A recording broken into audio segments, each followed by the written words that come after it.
So the piece of work that I'm going to present is a long-standing project driven by the FAO to try to understand fisheries access arrangements. And you can see the three of the outputs here. We can circulate these later if you want, or just Google them.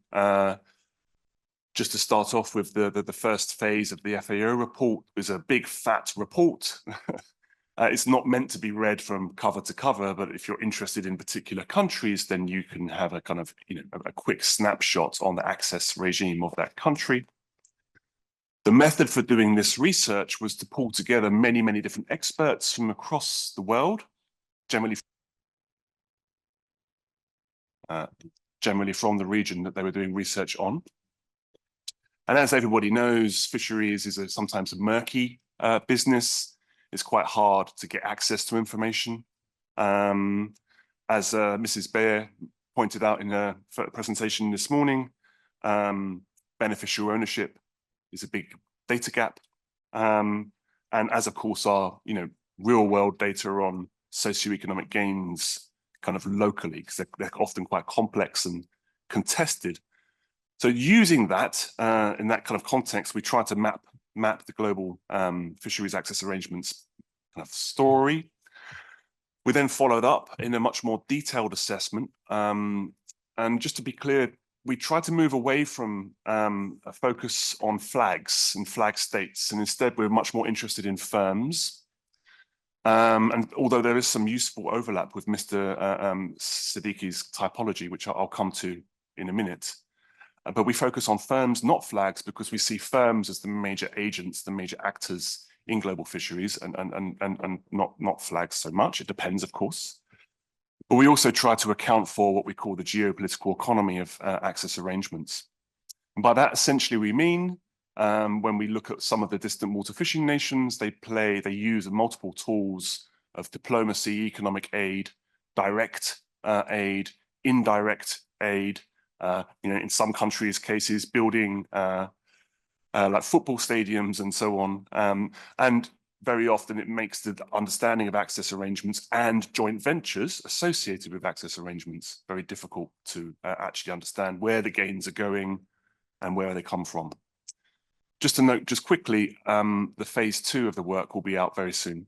In that work, we map out, we zoom in on the 6 case studies, 3 case studies of resource owners. So we look at Ghana, Namibia, and the Pacific Islands, and then 3 case studies of resource seekers, where we look at the EU, Japan, and China.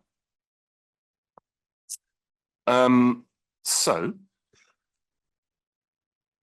just to situate, so this is very similar to Mr. Siddiqui's kind of mapping, which is helpful. And it's very similar also to some of the things that were raised earlier by other colleagues.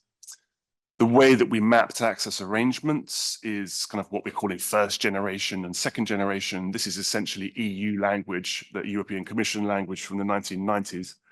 It doesn't mean that one comes first and the other one comes second, but it doesn't really matter.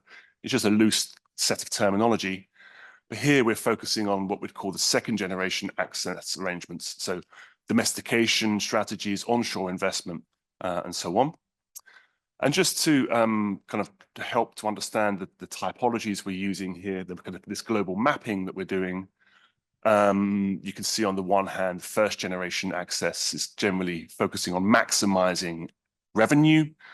Through to second generation, very often is focused on maximizing onshore private sector development.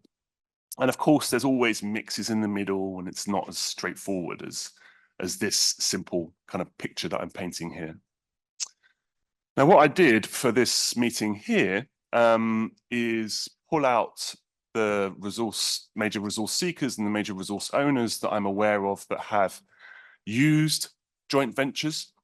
And I thought it would be helpful to step away from the focus on the EU, European interests, and to kind of think about Europe in the world as opposed to just focusing on the EU. Of course, as we all know, just to start with that, the EU processes tend to be much more transparent than most of the other kind of resource seekers. So as a result, it's much easier to analyze as a researcher.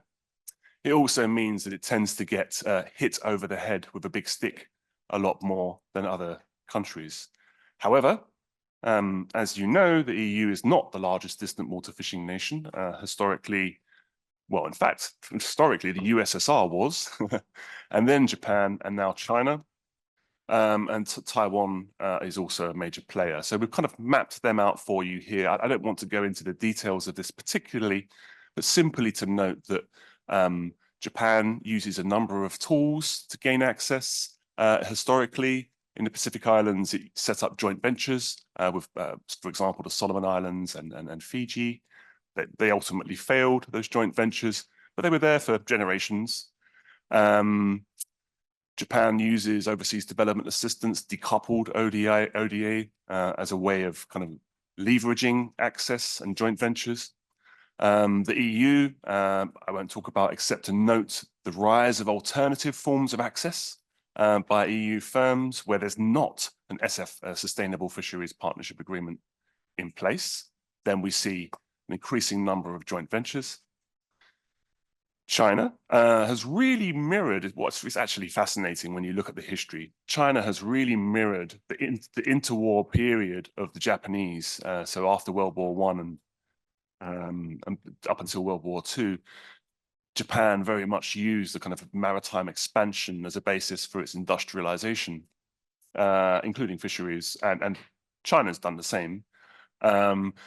China uses decoupled loans, uses fisheries as an industrial strategy. It's not just about fish, it's about onshore employment, it's about the generation of seafood hubs, it's about the commercial dynamics associated with that, exactly like the Europeans do, albeit with different practices, right?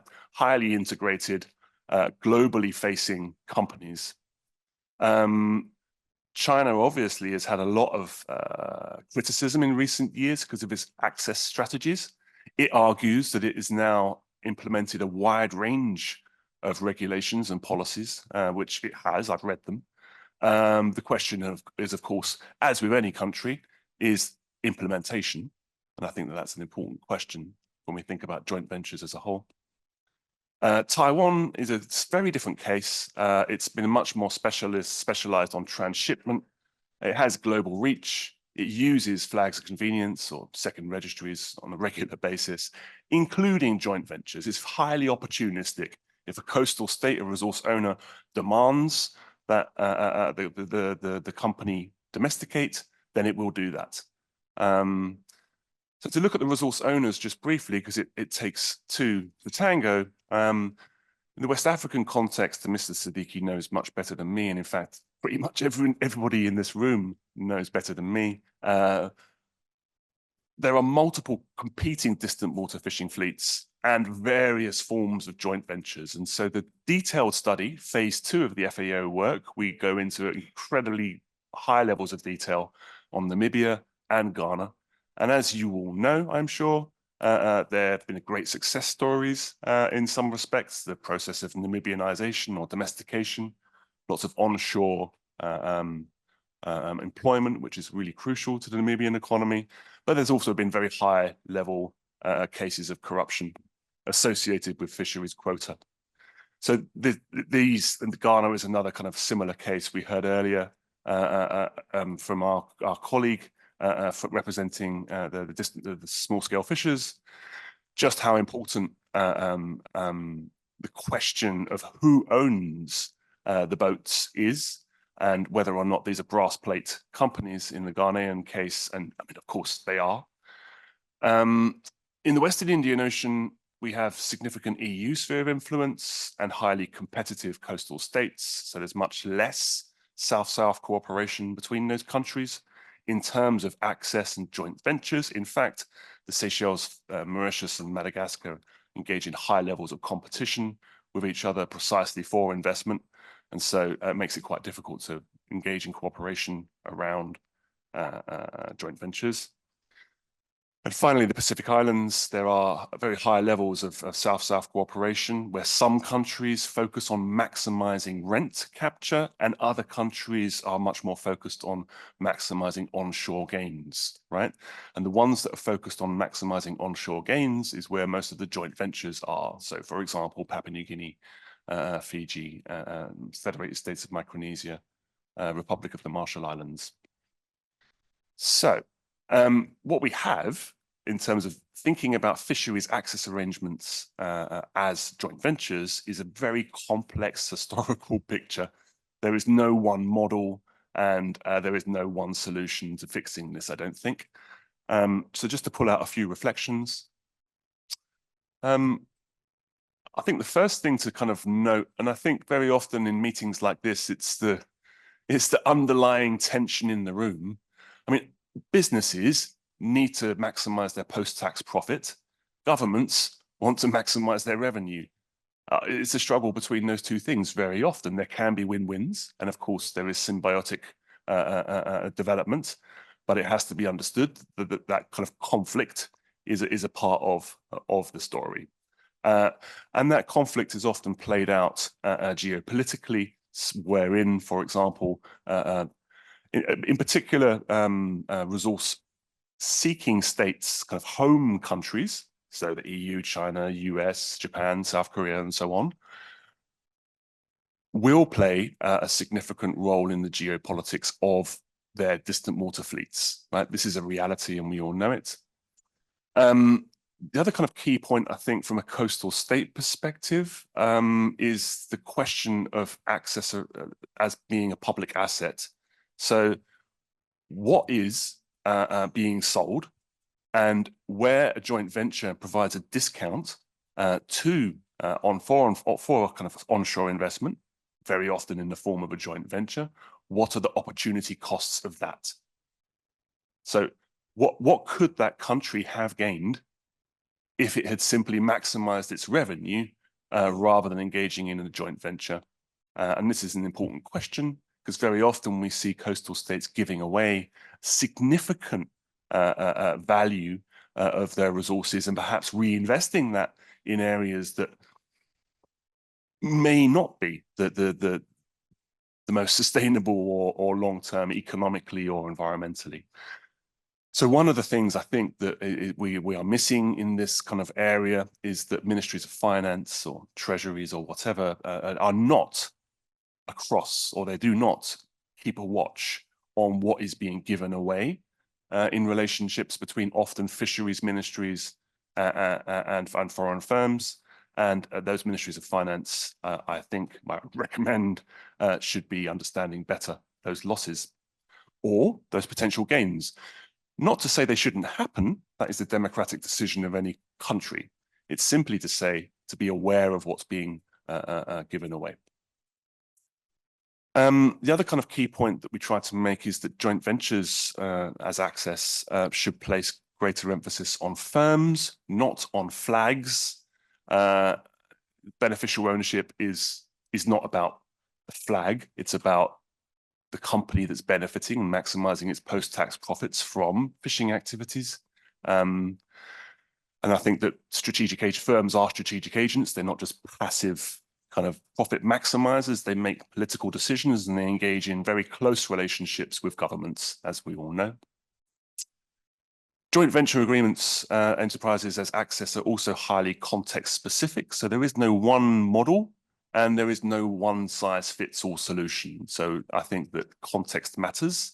And very often in the same EEZ, a different fishery will have very different access relations precisely because of the socio-ecological differences, the socio and environmental differences of different fisheries. So, for example, one fishery may be much more further out into the EEZ, and another one may have much closer interactions with small-scale fishers. And perhaps there would be political choices to be made around which one a government would prefer. And then finally, I'd like to stress, into thinking about reform, that timing and territorial embeddedness matter. So what do I mean by that? A fancy academic term. Territorial embeddedness is essentially the extent to which a investor has to do what a host state tells it to do. So if we see, for example, in the Chinese experience over the last 25 years, longer, one of the very effective things that the Chinese state did in terms of its industrial policy was to insist on the use of joint ventures. And now domestic companies have industrially upgraded and those joint ventures have been phased out. Now, how could it do that? Well, because it had a huge domestic market that those companies wanted to invest in. In the case of fisheries or other extractive industries, very often that fishery is only there. So consequently, resource owners do have some leverage. The problem is where resource owners are put in competition against each other. So on this map here, you can see a nice example here of the kind of the southwestern Indian Ocean, EEZs, Seychelles, Mauritius, Madagascar. But it's not just that they could magically say, oh, we are going to leverage access to enhanced joint ventures, for example, because there are very large high seas zones where distant water fleets also can fish, right? So it's accidental, you know, the arbitrary lines in the sea mean that it's quite difficult to always do what you want. Contrast that with the Western Central Pacific Ocean and the Pacific Islands there, and you can see they have this very considerable leverage in the form of their interlocking exclusive economic zones, which in principle allows them to maximize gains from joint venture arrangements. In practice, much more contested. So to conclude, don't let a good crisis go to waste. We learned when a new government comes into power, so Senegal just the other week, a government can very quickly change things and very rapidly make information available which had been highly secretive for generations beforehand. Other examples would be where there is an ecological crisis in a fishery. So, for example, where yellowfin stocks have been kind of fished out and overfished, there would be a very strong opportunity for coastal states to leverage that crisis and then shift the form of regulation in their own interests. And I'll leave it there. Thank you.